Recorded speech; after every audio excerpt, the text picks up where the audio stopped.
आरती मेहरा जी, जो बजट सत्र पर आप आए हैं, क्या उम्मीदें हैं आपकी इस सरकार से और आप क्या चाहते हैं? देखिए, हम सुनने आए हैं एक और झूठी आशाएं जगाने का प्रयास। मुझे ऐसा लगता है शीला दीक्षित ने निरंतर निराश किया है और महंगाई पे काबू नहीं पा पाई, मंदी को कम नहीं कर पाए, बड़े से बड़े नए से नए टैक्स पे टैक्स, बिजली, पानी, ट्रांसपोर्ट, खाने पीने की वस्तुएं, केंद्र भी इनका है और इनकी राज्य सरकार भी, दोनों स्तर पे ये पूरी तरह से फेल हुए, जनता को गुमराह करते रहे हैं। अब तो आप गली में मुझसे नहीं, आप किसी से भी पूछें, लोगों को इनसे कोई आशा है ही नहीं और लोग पूरी तरह से इनसे निराश हो चुके हैं।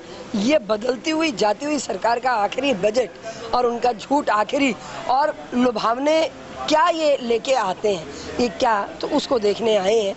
और आप मिल रहे हैं, किस प्रकार का कोई युक्ति बताइए इस सरकार को और हमारी जनता को, जिससे कि महंगाई कम हो सके, बिजली के दाम कम हो सके, पानी के दाम कम हो सके। देखिए, इच्छा शक्ति एक बहुत सीधा स्पष्ट शब्द है। जब सरकारों में इच्छा शक्ति होती है और सरकारें जो हैं वो इकबाल से चला करती हैं, उनमें विश्वास होना चाहिए। जब वो विश्वास खो दें तो वो कुछ ज़्यादा कर ही नहीं सकती। अब इच्छा शक्ति गुजरात के उसमें दिखती है।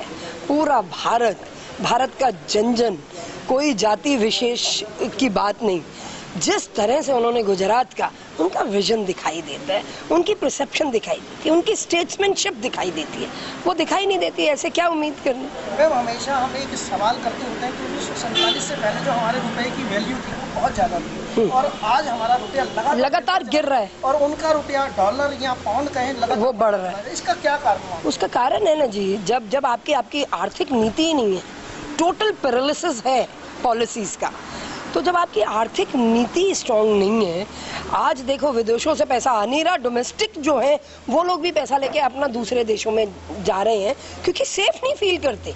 आपने ऐसा एटमॉस्फेयर नहीं क्रिएट किया, रेड टेपिज्म है, ब्यूरोक्रेसी जरूरत से ज़्यादा हावी है, तो करप्शन इतनी ज़्यादा है, लोग डर डर के भागते हैं। करप्शन इनके जिन लोगों ने करी उनकी बात नहीं होती, लेकिन जो जिन लोगों ने दिए उन लोगों को सबको अरेस्ट करने की बात है। तो माहौल कहाँ है? आप अरेस्ट करिए ना, मंत्रियों को भी करें, फिर उनके साथ करें।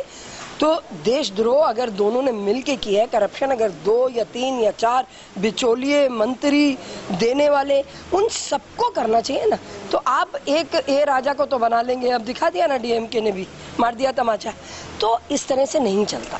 तो इस विषय के लिए कि जब सरकारों ने अपना विश्वसनीयता खो दी हो तो वो क्या करेंगे, जिनकी इच्छा शक्ति नहीं है, वो क्या, उनको सुझाव देने का भी क्या फायदा? आने वाले चुनाव में दिल्ली नगर निगम में आप साफ दिखाई दे रहा है कि दिल्ली सरकार इस बार भारतीय जनता पार्टी आएगी। दिल्ली से गुरुद्वारा प्रबंधक कमेटी का इलेक्शन हुआ, उसमें क्या जाबाजी से जो हुए और अकाली को थोड़ी सी सपोर्ट भारतीय जनता पार्टी ने पूरी तरह से हर क्षेत्रों में की और उसका रिजल्ट देखिए, ऐसा ही जबरदस्त रिजल्ट दिल्ली विधानसभा के चुनावों में देखना।